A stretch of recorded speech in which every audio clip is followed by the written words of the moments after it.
All right, so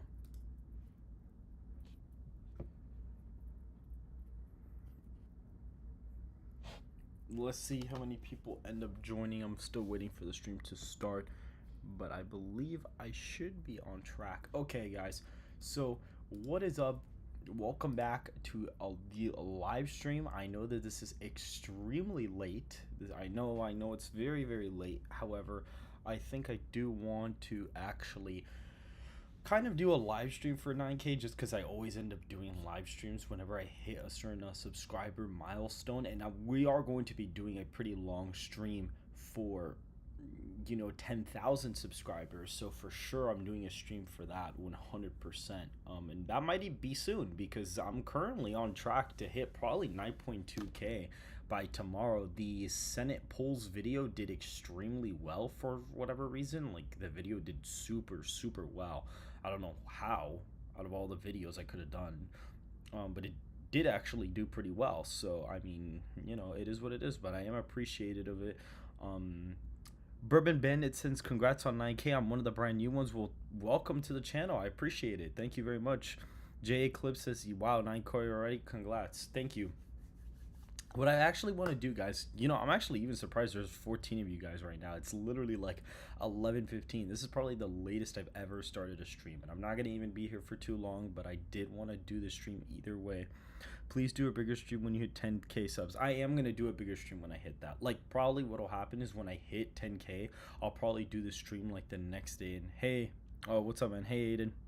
How you doing, man? So, pretty much what I'm gonna do, guys, is we're gonna go through some historical data, and we're actually going to see what our model currently would project for the 2024 race, depending on what time you are looking at the race. So pretty much what I did is I went all the way back to 2021, and you basically had all of this you had all of these. It was pretty interesting because you had all these polls where Biden was up by like massive margins against everybody, but Harris was losing pretty easily to Trump by like 4 points. Even back in like May of 2021, she was losing.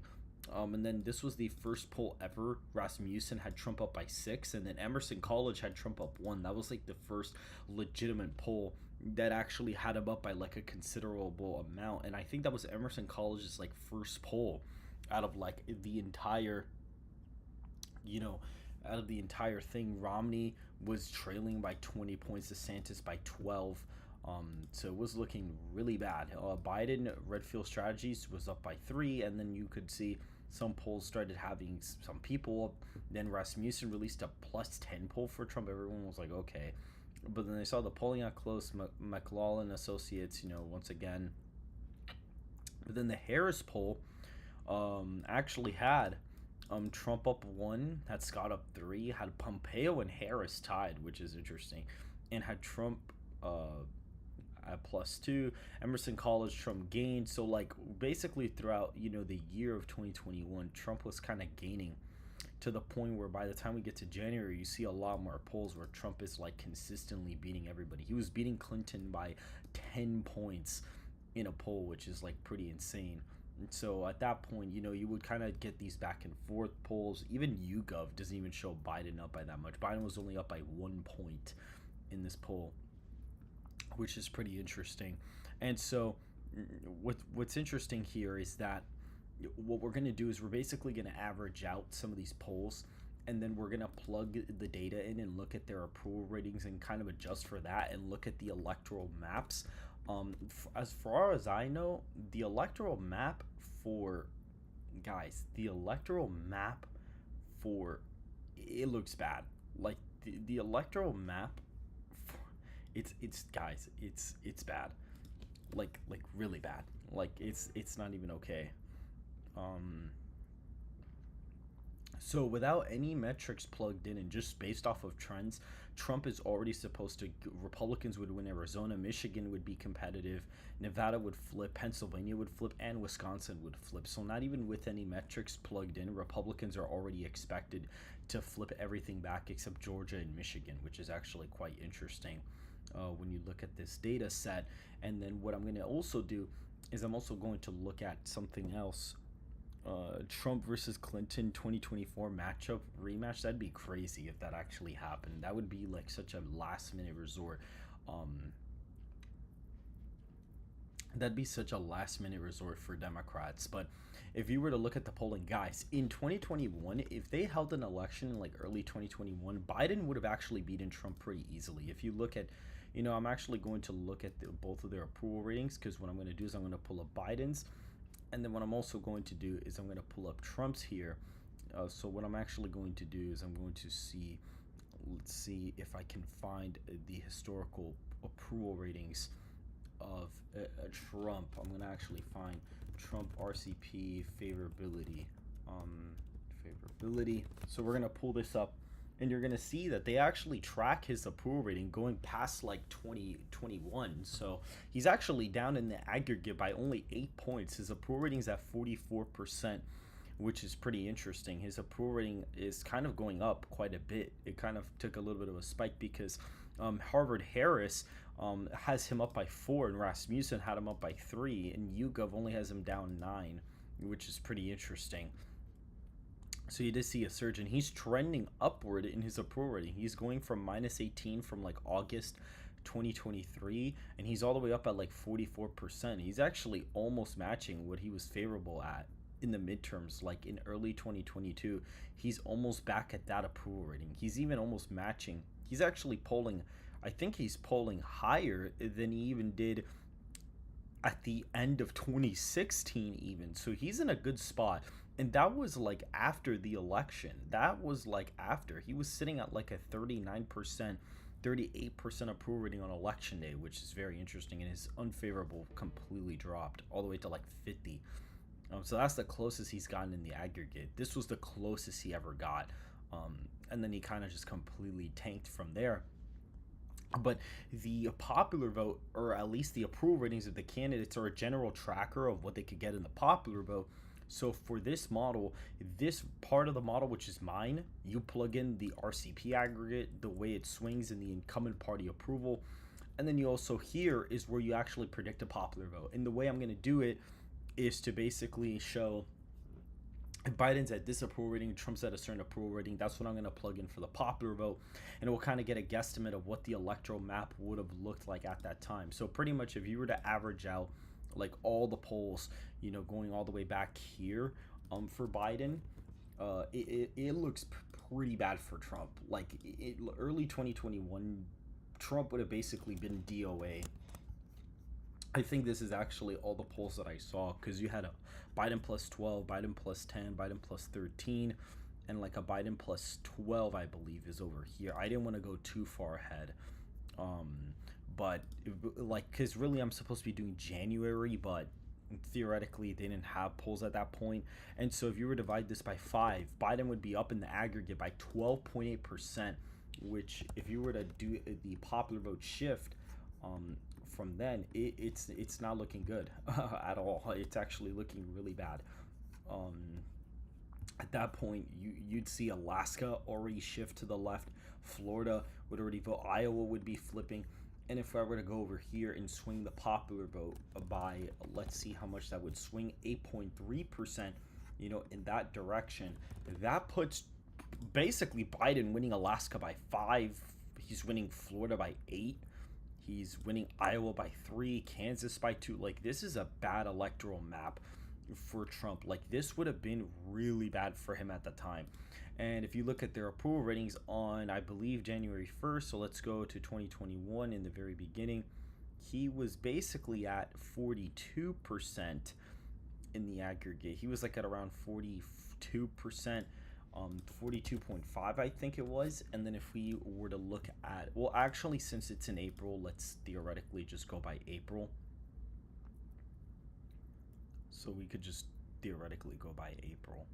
So if we go to April, in the beginning of April, he's at 41% exact there. And if we look at Biden's approval rating on April 4th of 2021, he's actually sitting at like, or April 6th, I think I tracked, he's sitting at 55.7%. So if you were to do that, the popular vote would be sitting at around plus 14, And so when you do that and you shift that popular vote from 2020 as well, it's not looking pretty at all for Trump. This basically Trump would have been DOA. Now again, guys, you got to understand it's very common for incumbent presidents at the beginning of their term to be like ridiculously approved of in the beginning. So this scenario would have been incredibly unrealistic for it to be happening, just because Biden's margin, his approval rating was inflated. Usually when a candidate loses, their approval rating goes down. But if you were to put this on an electoral map, you'd have Alabama as safe still. Alaska would be likely Democrat in this scenario. Arizona would be a 15-point win for Biden in this scenario. Arkansas would be a 16-point win for Trump. California, basically all of these states would pretty much be like safe Democrat. Like all of these would be completely safe Democrat. You could even put Minnesota, Virginia in there, New York, New Hampshire, probably even like Maine at large, even in there too.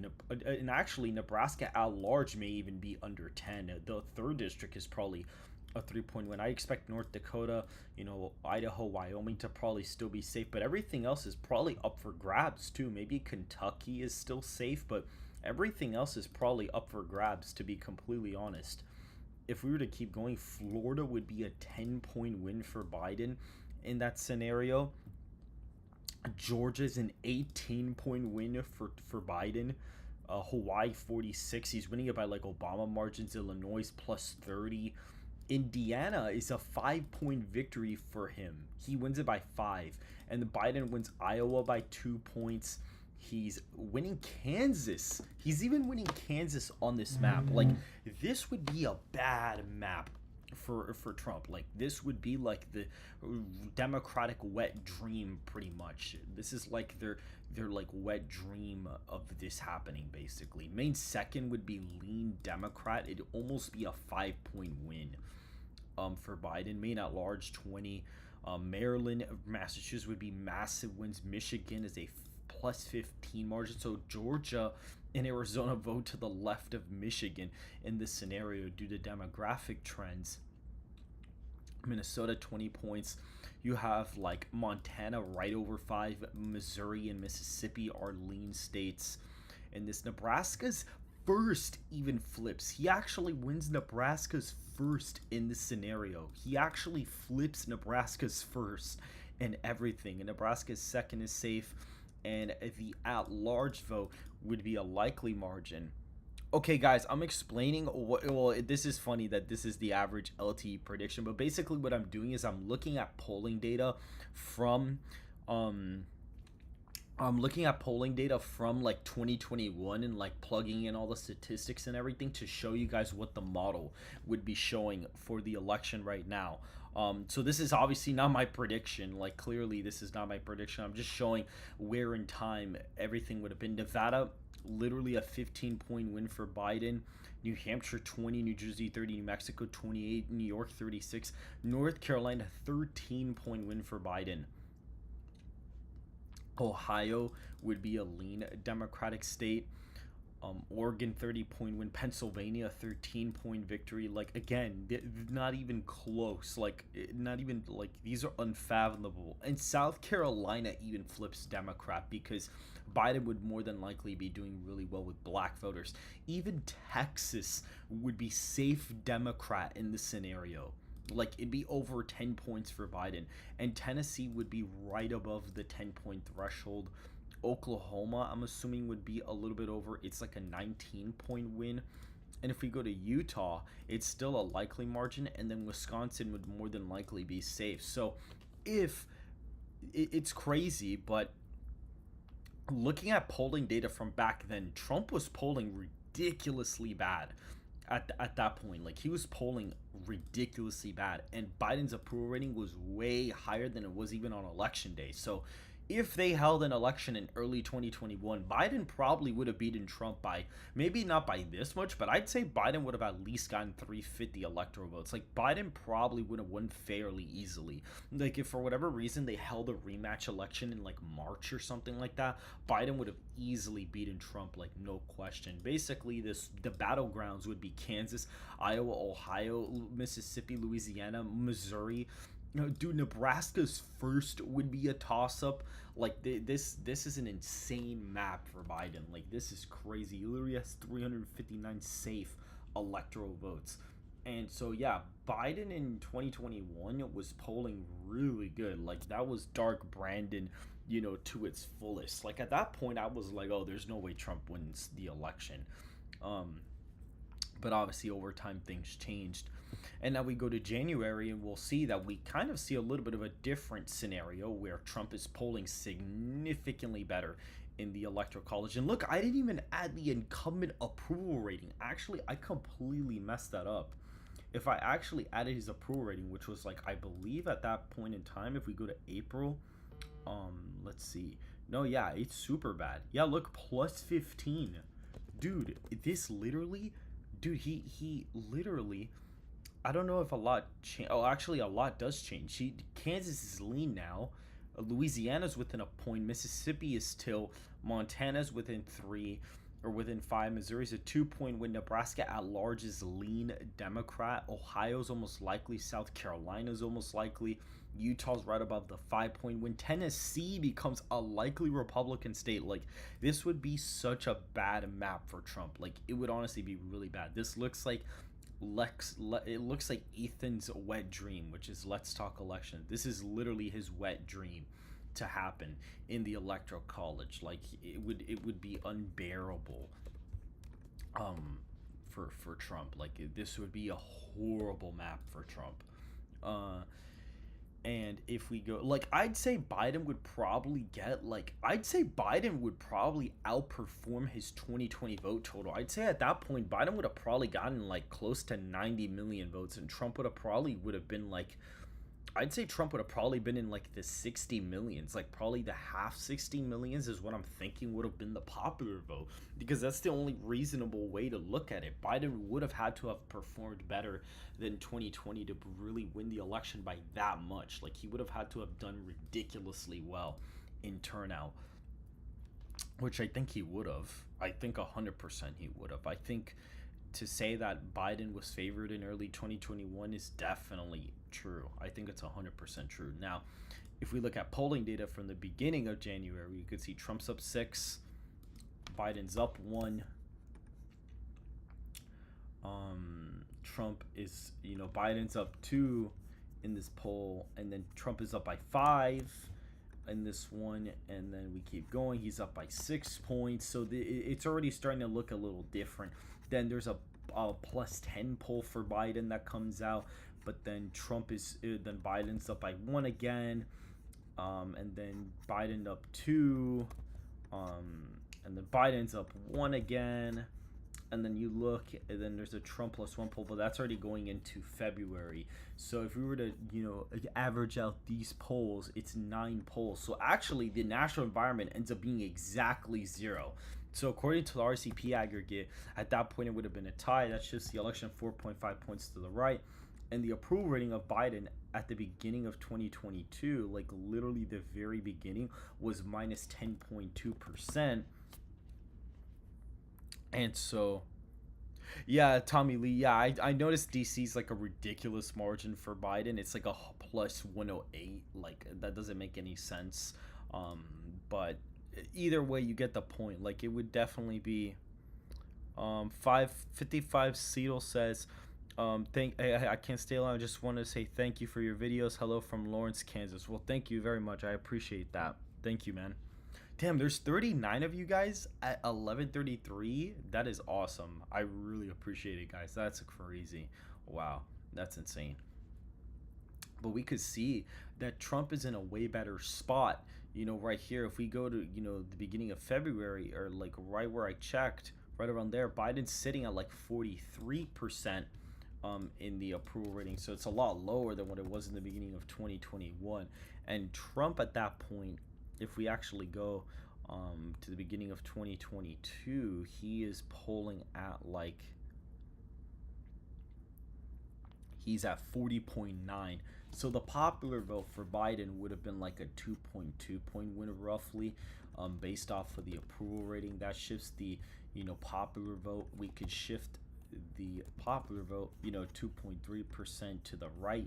And so if that puts Trump actually winning the states. So even in early 2023, he'd be winning the electoral college. So more than likely, these would all be, safe Republican states for the most part, that we could see. More than likely, we'd see, Texas and Florida be likely states.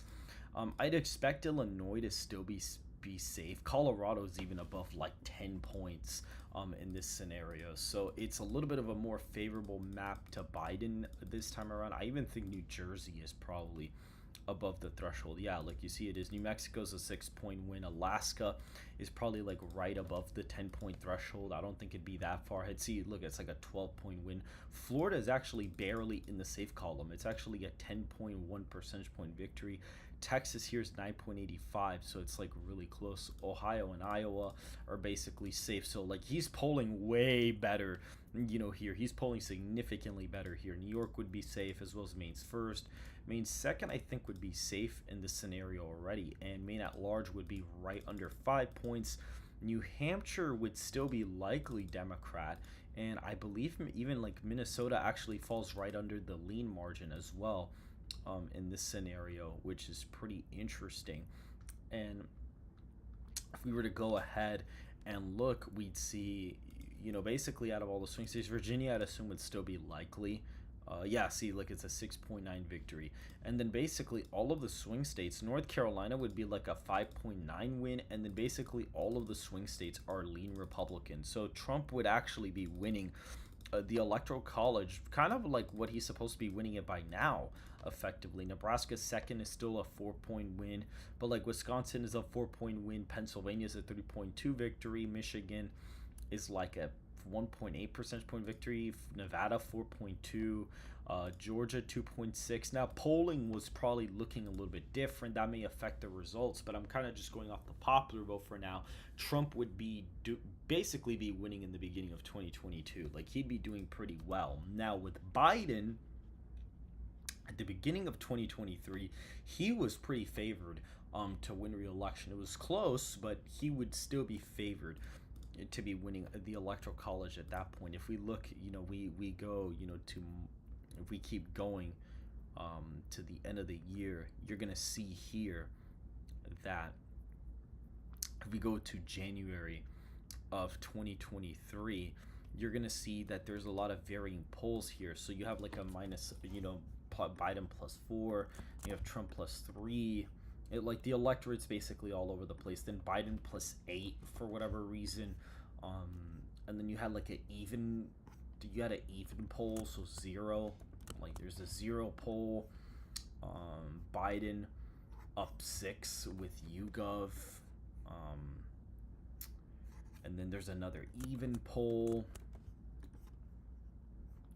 and then Trump's up 2, 3. And this is like literally, and then look, another +6 Biden poll. Like it's not looking good. And then, -4, -3.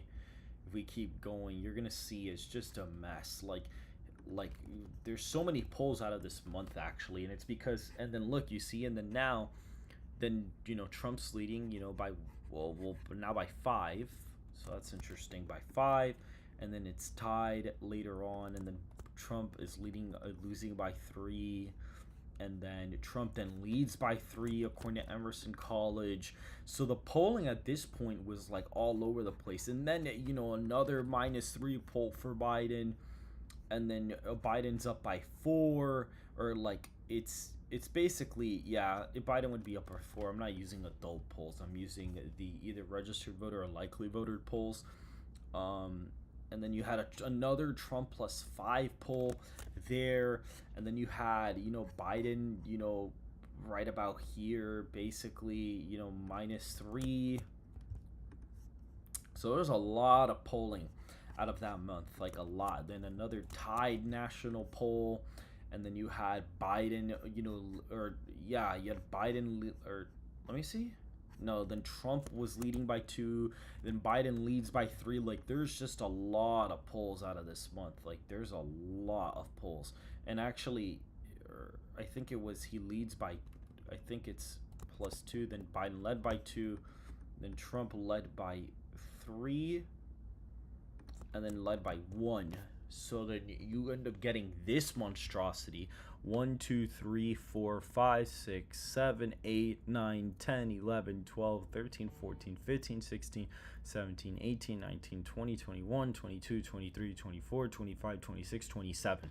So it's exactly 27 polls. So the aggregate comes out a -1. So now it's only a 3.5 shift to the right. And his approval rating at the time, in the beginning of 2023, exactly in the very beginning, was a -8.2. So he's in a little bit of a better spot there. And then if you look at their approval ratings in the very beginning, he's sitting at like 43.5. And if we go to, the beginning of 2023, Trump is more than likely, he's down at like 37.1.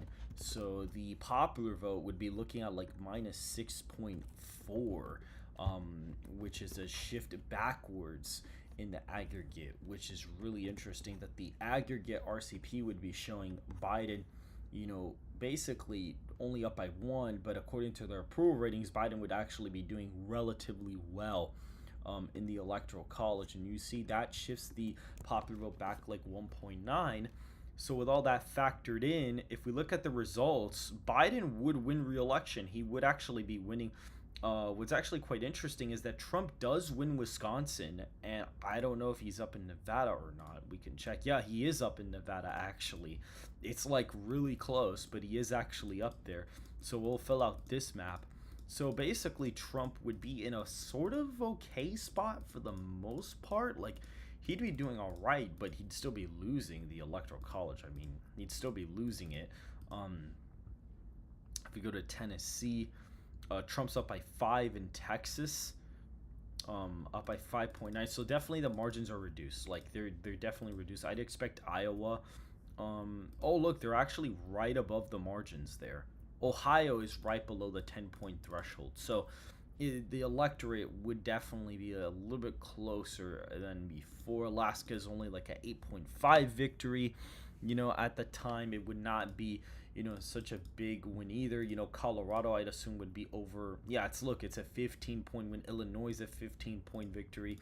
Like all of these, New York, like all of these states would basically be safe Democrat. Virginia, I'm not actually sure if that would be. Oh yeah, it is safe. Look at that. It actually is. It's an 11-point win for Biden. So Biden would even improve there. If we go to, let's see, New Mexico, it's actually safe. So he's actually also winning there too. Hawaii. So like all those states are safe Democrat. Biden's coming out with 208 safe electoral votes right out the gate. Minnesota is like an 8-point win, so Biden would improve there. New Hampshire is like an 8.5 percentage point victory. Maine's first. If you look at it, it's like a 7-point win, so that does, lower the margin from before. Maine second is still safe. And you kind of come down to your swing states. And North Carolina here is a 1.9 victory, so Trump would still improve there. Georgia, on the other hand, Biden would be winning it by a lean margin. So would Arizona. And Michigan would be a 1.7 victory, so it'd still lose gains there. But Pennsylvania would actually be pretty close. It's only a 0.3 win for Biden. And then Trump is actually up. He's in Nebraska second. I'd assume he'd be losing it. Yeah, he's losing it by 8. And then if you look here, what's actually quite funny is that Trump is up in Wisconsin by 0.6%. And he's also up in Nevada too. So the electoral map basically would have been, yeah, it's literally right there. Like, Nevada's a pure toss-up on the model, but I checked. Trump is up by like 0.004% in this scenario. So Trump is literally striking distance away. Even here, he's striking distance. Look, if he literally wins Pennsylvania, he gets 270. He's literally right there at winning the presidential election, which is pretty interesting. And a lot of people actually had the map at this. I actually thought this was going to be the map in 2023. Well, in the beginning of 2023, I didn't think that Trump was going to win re-election, but once I saw, like, okay, the polling data is looking a little bit better, this is kind of the map that I had. I was very black pilled on like Georgia, Arizona, and Michigan. Like, I was super black pilled on them. And I was also very black pilled on like New Mexico being under 10, like Virginia, New York, and Illinois were like out of the question for me. Very black pilled on like New Hampshire, Maine at large. Like, I was super black pilled on like a bunch of states back then. Texas and Florida, I knew they were going to be likely, but I even have I knew Iowa was going to be above 10, but not Ohio. Like, this is pretty accurate to what I would have said before, but the model does actually have Biden, like, ever so slightly winning the electoral college through Pennsylvania. Like, it's really close, but Biden does barely eke it out here. And so now, if you look at the beginning of 2024, you're going to see something way different. Something extremely different. And what you're going to see is that Trump is obviously performing way better than he was at that point in time. And what's good is that we can actually go back to the aggregate. We can actually go back to the aggregate. So we can go over here. I could have done this for the last one. I just realized I literally could have done the same thing for the last one, but whatever. Yeah, I literally could have done the same thing. Biden would have been up by 2 in the aggregate. So Biden probably actually would have been winning Wisconsin and Nevada as well, like 100%. So Biden probably would have recreated his 303 victory in the beginning of 2023. So that's also interesting. And if we look at the general polling now, if we look at Trump's approval rating in the beginning of 2024, or at least the aggregate, had the race at 2.3%, which is a little bit higher than what it was right now. Trump would be up like 6.8%.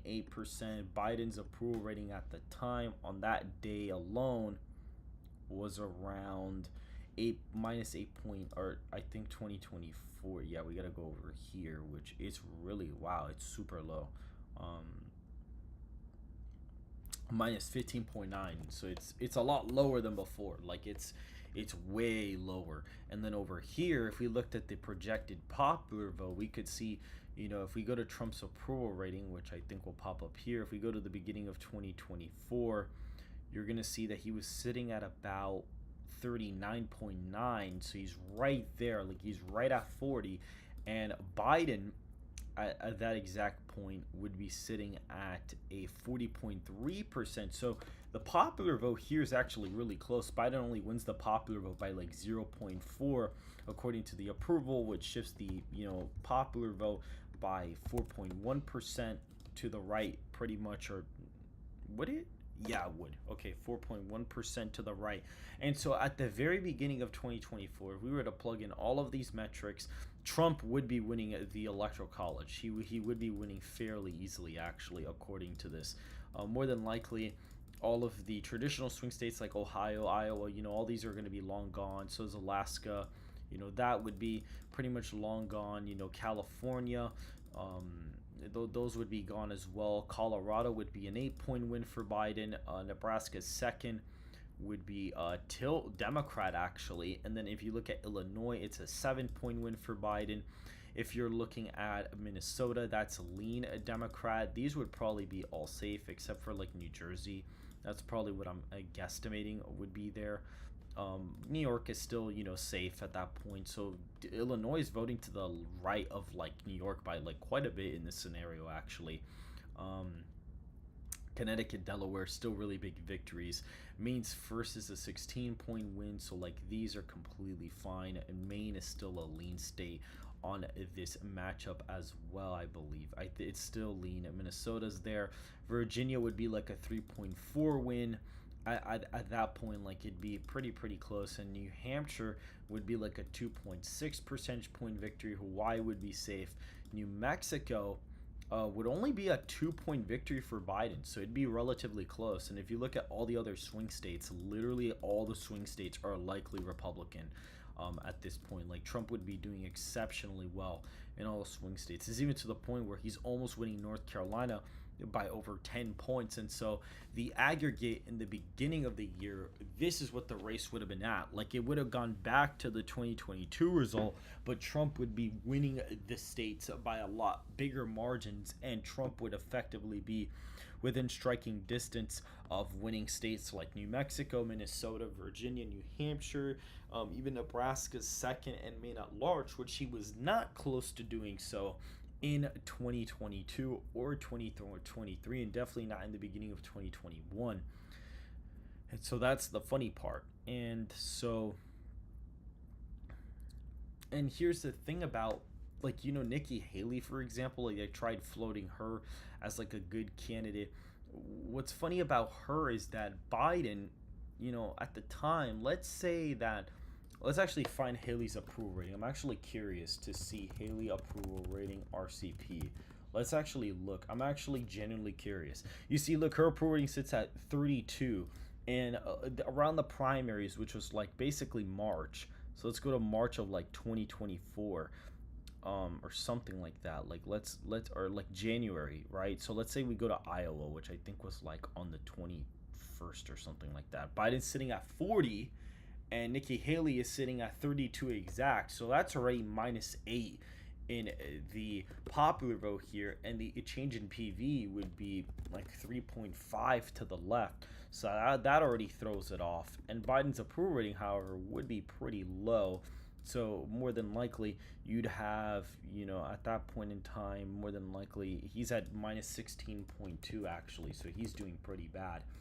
But if you look at the aggregate, Biden v. Haley polls. So let's look at that. Let's see like what that would have looked like. So she's actually up. She would have been up 4 points in the aggregate leading up to that. But if you look here at just January, she's doing quite well.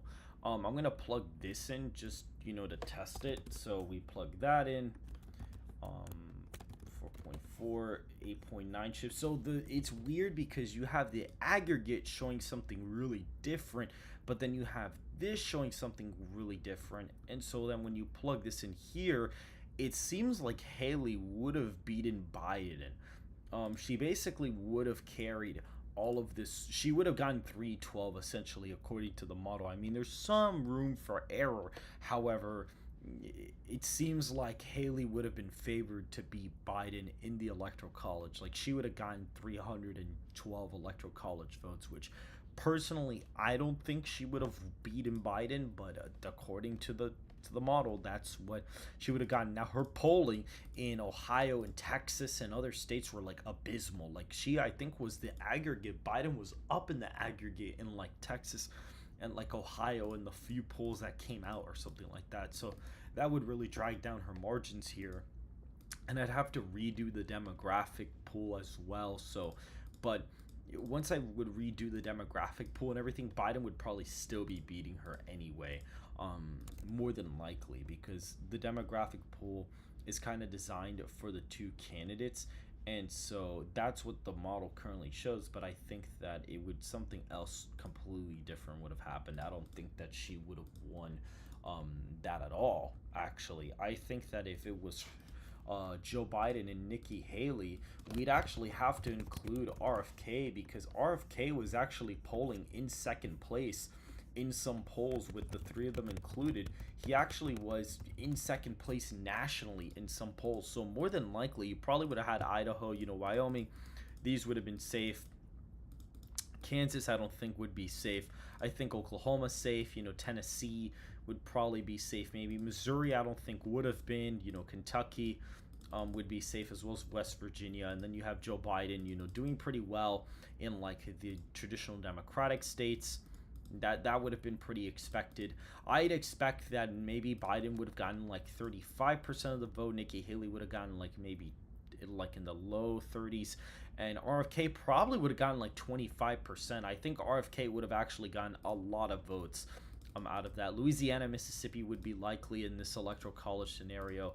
Colorado may be closer because of the weird margins with like Robert F. Kennedy possibly kind of pulling some strings. Maine would be an easy victory for RFK. He wouldn't win the first district though, but he would win Maine at large, and the second district, he'd be winning that fairly easily actually. So I don't think that would be too much of an issue for him. I think that Nebraska at large, I think, may be more competitive. I think RFK would have taken the Nebraska second district. I think that RFK would have probably taken Michigan, Wisconsin, more than likely would have also gone in the likely column. Pennsylvania, Georgia, I could see being lean. Arizona would have been a pretty lean state, including a Nevada. So RFK would be at like 81 electoral votes, and like Biden would be doing somewhat okay, and like maybe Illinois. Maybe these states are closer because of the third party support there. I think Vermont would actually be a weird state and actually be like lean Biden. I think RFK and like the whole third party ticket splitting would kind of throw the state off.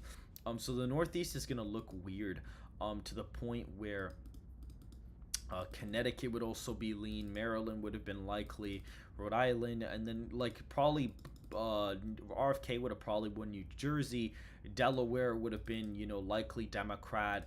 He would have won New Hampshire easily. North Carolina would have probably been lean independent in this scenario.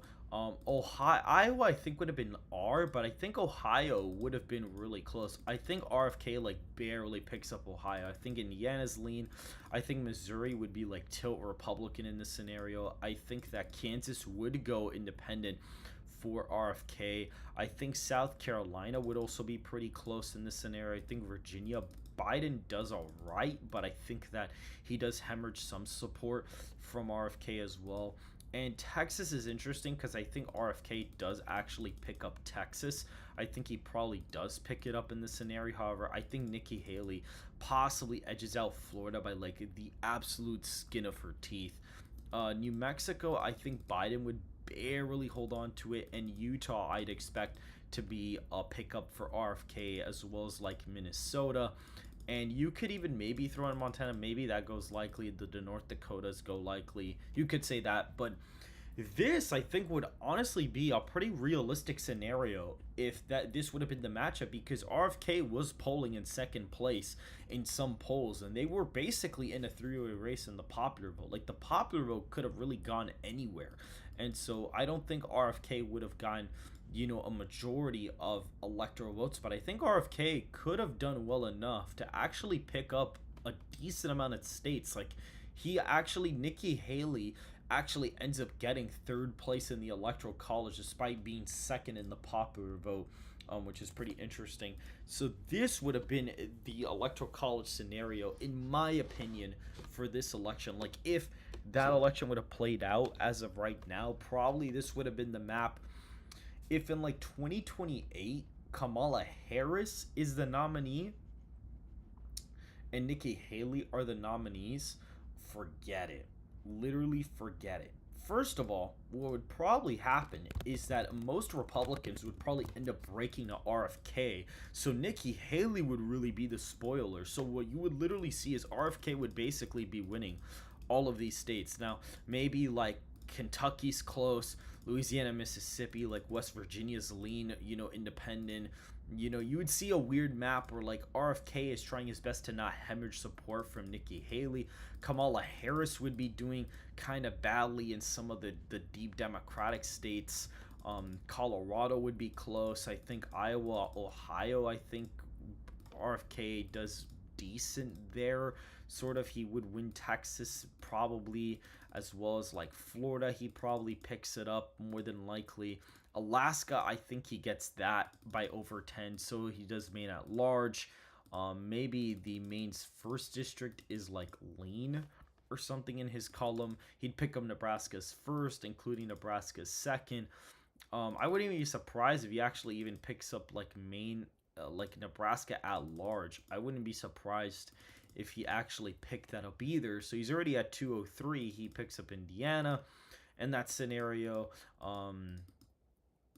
And at that point, you'd probably see, like, a lot of, Democratic kind of areas, just be really bad for Democrats. He'd probably win New Jersey, probably flip Connecticut, Delaware. I think he'd actually do well here. Rhode Island, I think maybe flip. New Hampshire would be likely. I think Wisconsin, Michigan, Pennsylvania, all those would be safe. Like, he wouldn't have a problem in the states with a lot of independence. I just think he would be struggling to not hemorrhage a lot of support from Nikki Haley. But basically, Nikki Haley would get zero electoral votes in this scenario, and RFK would kind of go out there and win the electoral college in grand style. I actually think he'd pick up Illinois and Virginia too. So he'd go out there and win the electoral college in grand style if this was the map. I know it's a really weird looking map, but I think that would actually be a realistic scenario. If Nikki Haley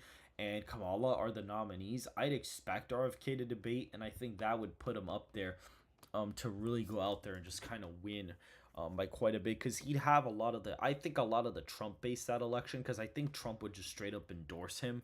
So I think he'd get a lot of the Trump base, and he'd get a lot of independents that would relatively be more favorable towards him. So he combines both coalitions. So that's why I would have him winning by such a huge margin, if that matchup were to happen. Now, if like Vivek is the Republican nominee, or like let's say it's Gavin Newsom and like Ron DeSantis or something like that, right, in 2028. Now, the problem with Ron DeSantis is that he's extremely polarizing politically on a lot of issues, and I think he'd really struggle with that, as well as even retaining some of the white working class support from Trump. So like Texas, like these states would be likely. I'd say he probably only wins Florida by like 6 points, which for that standard would be pretty bad, considering I'm actually expecting Trump to win it by a lot. Colorado would be a easy win. Illinois, I think these states will probably vote to the right of the nation by quite a bit. I think Colorado is going to be that new state. I think Delaware is likely, as well as like Connecticut. New Jersey, I think, would pull a surprise, and I think it would actually start being like a lean state. I think Virginia would be lean. I think New Mexico would be likely, but it's just because of the white vote necessarily. I think that happened. I think that North Carolina would be lean. I think then Maine second would be probably likely. Maine's first would be safe. Nebraska, Maine at large would probably be likely in that scenario. New Hampshire probably ends up going to Gavin by like a couple points. His northeastern appeal would be kind of off for some people. Even in Oregon, he'd kind of struggle there. I think Hawaii, he'd get, this would be under 10. And I think Alaska would probably be likely for DeSantis. He probably only wins it by 6 or 5. Like, it'd get a lot closer in this scenario. And maybe even Texas would probably be lean, just because Ron DeSantis wouldn't necessarily perform the same with Hispanics like Trump does. Minnesota, I think, would be likely Democratic. Or maybe it's lean. It kind of depends, because his Rust Belt appeal, Gavin's, is extremely weak. So I think that Ron DeSantis would eke out the win in Georgia. I think Newsom is basically set to win Arizona no matter what. And I actually have a hot take, but I think that Gavin would end up winning Nevada. And I think he also ends up taking Michigan by the skin of his teeth. But I think Ron would win Wisconsin.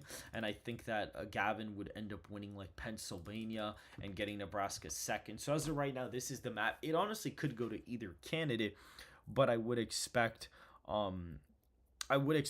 Newsom to beat DeSantis, just because he'd probably go out there and really be taunt like the whole, abortion thing to everybody. I could even say maybe this is the map, or like, it's sort of close-ish, but not necessarily.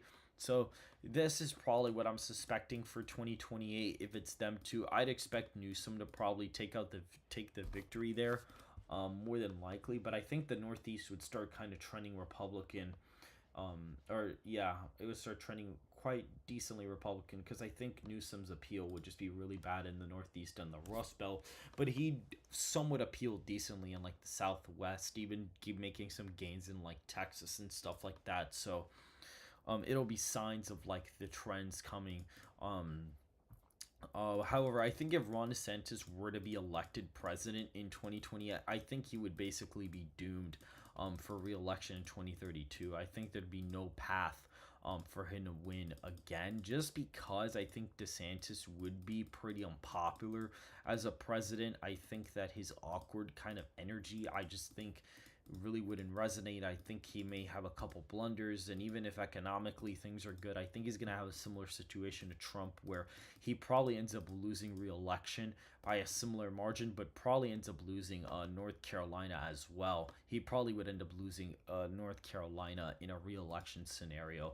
I honestly wouldn't even be surprised if this was the map. Oh, whoa, okay. Tommy Lee for 50. Well, thank you very much for the 50, man. That's the first. Wow, thank you. I actually really appreciate that. Wow. Okay. Thank you, man. Wow, that was very nice of you. Thank you.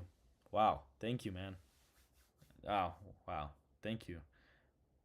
Damn. Wow, that actually really surprised me. Thank you. Um Damn, I was about to end the stream, but now I feel bad. I was about It's already midnight for me. But now I feel bad. But thank you, Tommy. That was very nice of you. Oh my god. That was actually really nice. Thank you, man. Wow. Um but yeah, guys. Currently right now we are at 9,162,000 subs. What's actually interesting is that the Senate video of me doing the polls did really well. Like out of nowhere. Like I don't know why. It's currently still going up. Like it's still getting views. It's actually currently on the trajectory of like going up. It's at 120,000 views. Like I don't know how. I honestly don't know how. I really don't know. Like now it's stagnating because it's midnight, but I'm surprised it started going up again. Like this is insane. And the click rate is still really good too. The click rate's not even going down that much. And the average watch time, I mean, has gone a little bit lower, but that's fine. It's only like an 11-minute video, but guys, I'm really appreciative. This is going really well, man. This is honestly going great. That video is basically going to be fueling us with subscribers in the meantime. Um wow, man. Amazing. And the 50 from Tommy Lee is just absolutely incredible. I'm very, very grateful for that. I really, really appreciate that. Um, but yeah, guys, we are currently at 9,162,000 subscribers. We are almost there. We're almost at 10K. We literally need less than 1,000. I am planning, by the way, guys, I am actually planning to reinvest into the channel once I hit 10K. So I currently reside in a place at my university as of right now. However, once I do move to an apartment off campus, my bedroom will effectively become a studio probably for the live streams. So you'll be seeing, you know, a lot of live streams where it'll have like a nice background, it'll have my desk, and the camera will be facing me, and I'm gonna buy a lot of cameras and stuff. Like I'll be reinvesting into the channel quite significantly once I get past 10K. And hopefully I can actually get that video out for you guys, the documentary style video of why Trump's the favorite to win 2024. So I am excited to see how that turns out, because I did pay an editor to actually do that for me. But yeah, guys, that is pretty much it as of right now. I'm currently, gonna be, just I'm gonna be going to bed soon. Tomorrow I am posting an election prediction for 2024, and I'll probably be posting like other videos. I may even triple upload tomorrow. Who knows? Because I'm gonna have a lot of free time tomorrow. So I may even triple upload and see what's gonna happen there. But thank you guys for tuning in. I didn't think this many of you guys would be tuning in at this time, but I really appreciate it. If you guys did enjoy this, make sure to hit the like button, subscribe if you're new, if any of you guys are new, and make sure to follow the Twitter and join the Discord in the description down below. And I will see you guys very, very soon.